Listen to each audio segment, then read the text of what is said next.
सभी मित्रों का फिर से स्वागत है 15 मिनट एवरीडे के आज के सेगमेंट में। आज का सेगमेंट हमारा ओवरऑल 11वीं क्लास का सेगमेंट है जो आज 6 अक्टूबर के लिए है। और आज का जो हमारा टॉपिक है वो वर्ब, शेड्यूल के अकॉर्डिंग वर्ब को हिंदी में कहते हैं क्रिया। ठीक है, तो जहां किसी भी कार्य का होना प्रदर्शित हो उसे हम वर्ब कहते हैं ना, कोई भी एक्शन।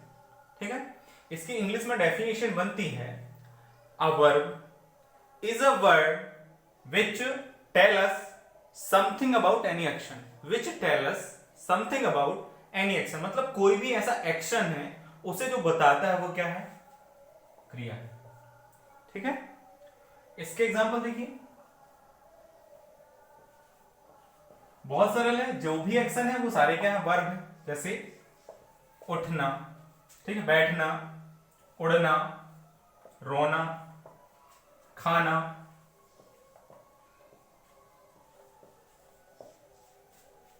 इसके अलावा हंसना, चढ़ना, तैरना, जितने भी एक्शन है ना वो क्या कहलाएंगे, वर्ब कहलाएंगे। ठीक है, इसके 3 प्रकार हैं, वर्ब के 3 प्रकार हैं जो मुख्य हैं। नंबर पहला है ट्रांजिटिव। ठीक है, ट्रांजिटिव वर्ब, इसे हम कहते हैं सकर्मक क्रिया। आप समझिएगा, इसको थोड़ा सा हम ना संधि विच्छेद करते हैं, विग्रह करते हैं। ठीक है, ये क्या लिखा, सकर्मक यानी साधन कर्मक, यानी कि साधन कर्म, यानी कि ऐसा वर्ब जो क्रिया के साथ हो। सह मतलब साथ, क्रिया की सॉरी कर्म के साथ हो। ऐसा वर्ब जो कर्म के साथ, कर्म यानी ऑब्जेक्ट, ऐसा वर्ब जो ऑब्जेक्ट के साथ हो वो कहलाता है सकर्मक क्रिया, या इंग्लिश में ट्रांसिटिव वर्ब। ठीक है, इसे हम कहते हैं ट्रांसिटिव वर्ब। ओके, अब हम देखते हैं दूसरा प्रकार। इसका एग्जांपल देखिएगा, सहकर्म। ठीक है, एग्जांपल देखिए, I am going to Mandla. मान लीजिए एक बात हमने कहा कि I am going to Mandla कहा, तो यहां जो क्रिया है वो है गो।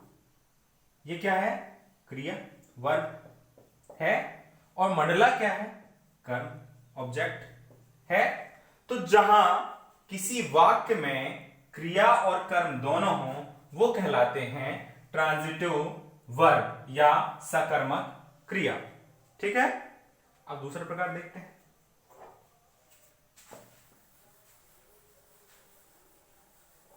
ट्रांजिटिव वर्ब यानी सकर्मक क्रिया। अब हम देखते हैं इनट्रांजिटिव वर्ब।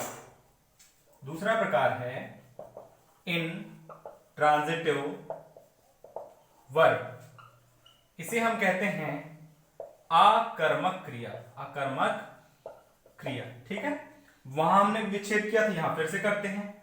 आधन कर्मक, कर्मक यानी कर्म, और आ यानी ना होना, जहां कर्म यानी ऑब्जेक्ट ना हो।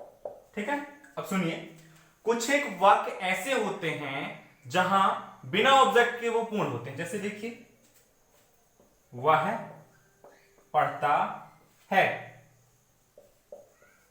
He reads, he reads. ठीक है, वह क्या कर रहा है, पढ़ रहा है, सीधी सी बात है। तो यहां ये क्या हुआ, ये हुआ वर्ब, क्रिया, और यहां ऑब्जेक्ट जो है क्या है, ऑब्जेक्ट नहीं। जहां ऑब्जेक्ट ना हो वो होती है आकर्मक क्रिया, और जिसे आप इंग्लिश में कहते हैं इनट्रांजिटिव वर्ब। आ गया समझ में? तो आपने देखा सकर्मक क्रिया और आपने देखा आकर्मक क्रिया। इसके अलावा एक तीसरी क्रिया भी है, वो है ऑक्सिलरी वर्ब, उसके बारे में चर्चा करते हैं।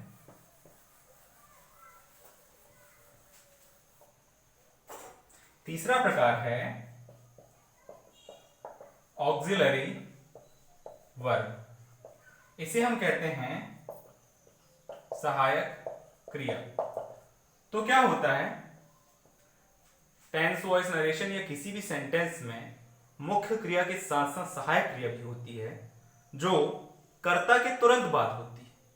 ठीक है, टेंस में खासकर कर्ता के तुरंत बाद होती है, वो होती है ऑक्सिलरी वर्ब यानी कि सहायक क्रिया। एग्जांपल देखिए, पिछला वाक्य था I am going to Mandla, ये वाक्य था। यहां आई क्या है? सब्जेक्ट है, कर्ता है। गो क्या है? वर्ब है। और मंडला क्या है? ऑब्जेक्ट है, कर्म। इसके अलावा ये जो है एम ये है हेल्पिंग वर्ब, सहायक क्रिया। क्या है? सहायक क्रिया, जिसे आप ऑक्सिलरी वर्ब कहते हैं। ठीक है, तो बहुत सारे ऑक्सिलरी वर्ब हैं, वो हैं देखिए, डू है, इसके अलावा सेल विल है, was verb, is, am, are, बहुत सारे एटसेट्रा। ठीक है, तो ये हैं ऑक्सिलरी वर्ब यानी कि सहायक क्रियाएं। ओके, अब हम देखते हैं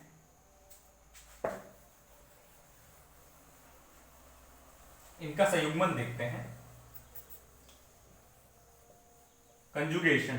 ठीक है, हम देखते हैं वर्ब का कंजुगेशन।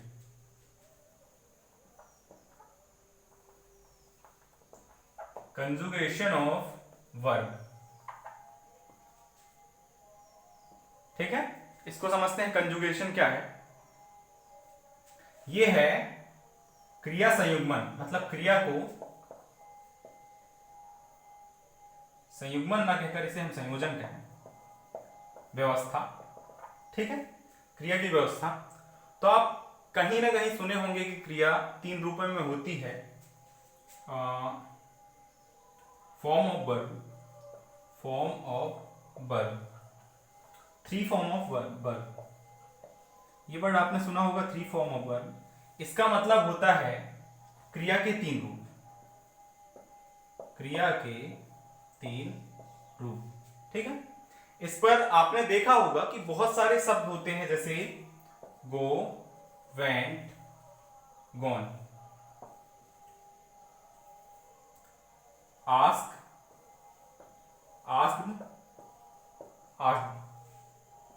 Walk, walked, walked. ठीक है, इसे हम कहते हैं 3 फॉर्म ऑफ वर्ब। ये पहला फॉर्म, ये दूसरा फॉर्म और ये तीसरा फॉर्म। ठीक है, तो इसे बोलते हैं, पहले फॉर्म को बोलते हैं प्रेजेंट, दूसरे फॉर्म को बोलते हैं पास्ट और तीसरे फॉर्म को बोलते हैं पास्ट पार्टिसिपल। ठीक है, 3 form of verb, present, past and past participle. ठीक है, तो ये जो है ये सबसे ज्यादा मजबूत करता है आपको वर्ड पावर के आधार पर। किसी भी सेंटेंस के अध्ययन में आपको 3 फॉर्म ऑफ वर्ब का आना बहुत जरूरी है। टेंस वॉइस नरेशन में या किसी भी पैसेज निर्माण में जो सबसे महत्वपूर्ण घटक होते हैं, हेल्पिंग वर्ब के बाद आपको जो वर्ब लगाना होता है, वहां टेंस के आधार पर, काल के आधार पर जो हेल्पिंग वर्ब जो है वो अपने अलग अलग रूपों में मिलता है। ठीक है, जैसे परफेक्ट टेंस में पास्ट पार्टिसिपल मिलता है, कंटीन्यूअस टेंस में प्रेजेंट मिलता है, प्रेजेंट के साथ आप आईएनजी लगाते हैं।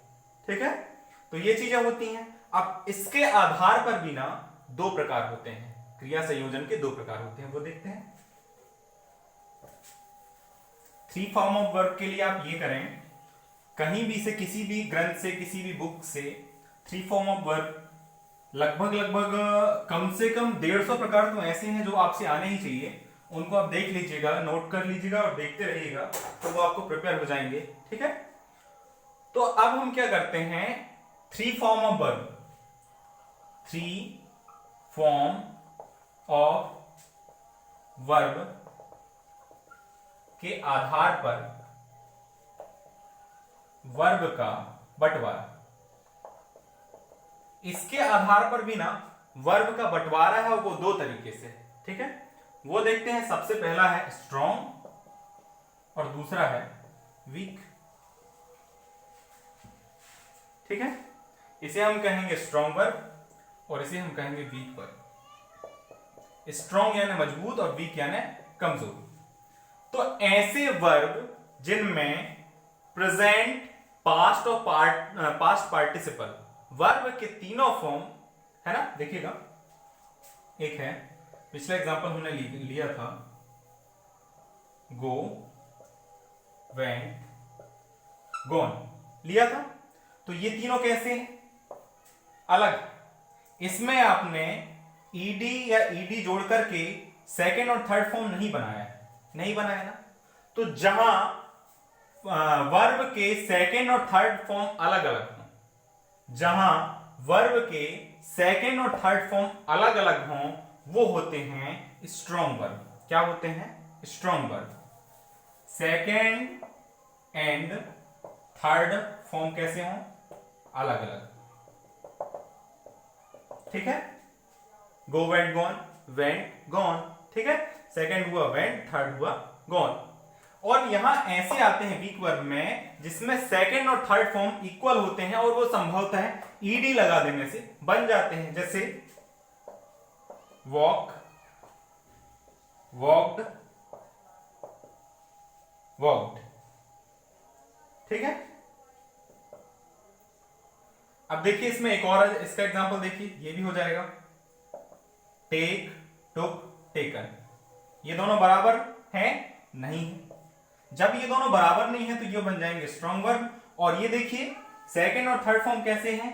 इक्वल है। कैसे हैं? बराबर। जहां सेकेंड और थर्ड फॉर्म बराबर हो वो होते हैं वीक वर्ब, और जहां सेकेंड और थर्ड फॉर्म बराबर ना हो वो होते हैं स्ट्रॉन्ग वर्ब।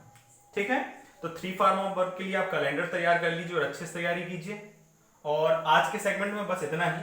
फिर से आपसे निवेदन, जुड़े रहिए वीडियो से, जितना लाभ लेना है ले सकते हैं लीजिए, और अपनों तक और शेयर कीजिए ताकि जो बच्चे इंग्लिश में कमजोर रह जाते हैं वो कुछ सीख सकें, है ना। हम लोग जब बेसिकली स्कूल में पढ़ते थे तो प्रारंभिक शिक्षा में हमें ग्रामर नहीं पढ़ाया गया।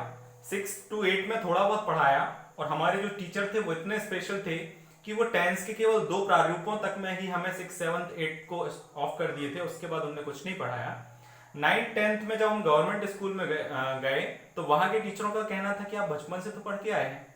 वो वहां ग्रामर नहीं पढ़ाते थे, वो आते थे, यूनिट खत्म करके चले जाते थे और सब बताकर चले जाते थे, यहां से ऐसा, यहां से ऐसा हो जाएगा। वो ऐसा हो जाएगा बताते थे, पर ये नहीं बताएगा कि ऐसा कैसे होता है।